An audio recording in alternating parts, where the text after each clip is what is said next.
చరిత్ర చెప్పందంటే అటువంటి తెల్లారబోదు పొద్దుకోబోదయ్యా 7 ఆవిడబోయి ఎల్లవ్వ తల్లి కథ నన్ను అంటారు.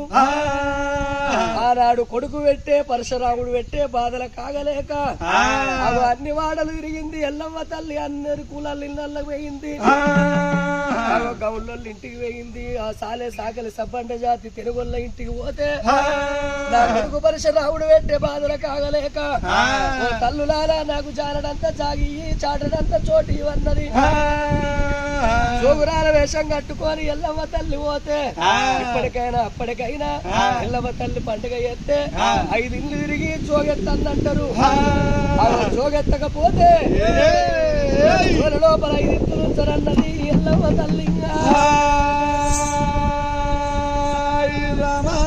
అన్ని కులాలల్లో తిరిగంగా ఎవరిళ్ళకు రానియలేదు. తిరుక్కుంటా పోవంగా అది ఎలవడ పట్నం ఉన్నది,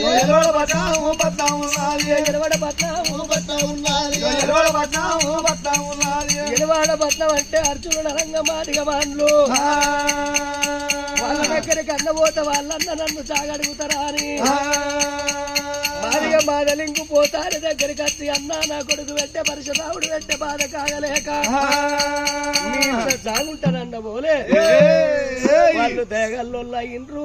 ఓ తల్లి ఎల్లవను ఆడిబిడ్డోల మా ఇంటికి వచ్చినవు, ఇక రమ్మాని మరి నీ కొడుకు పెట్టే పరశురాముడు పెట్టే బాధలు కాగలేక అటువంటి వచ్చినవు గాని నువ్వు ఎక్కడున్నావని తెలితే మా ప్రాణం తీస్తాడు రమ్మా అని లంద గోలాల కాడికి తీసుకుపోయి తల్లి ఎల్లబోయి గోలం లోపల నువ్వు వండుకో, మీదికెళ్ళి తాటికమ్మ పెడతామనటల్లకు అగో సరే మంచిదా అని ఒరే పరశురామా ఇక నీకు దొరకరా, నీ తాతకు దొరక, నీ ముత్తాతకు దొరకరా పరశురామా 24 ఏళ్ళు ఎల్లరాక ఇల్లంత గోలములకెళ్ళి రానా అని అంతకు ముందు నేర్చింది పునీత మంత్రాలు, పెరగంగా నేర్చింది పేరుగల్ల మంత్రాలు.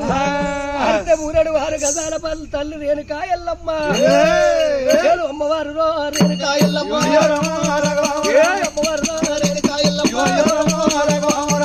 బండారు ఇక్కడిగా పాటలు మంత్రాలు ఎల్లెల్ల వేదాలు అడుగుతా ఉన్నారు అమ్మవారి ఎల్లమ్మ గడ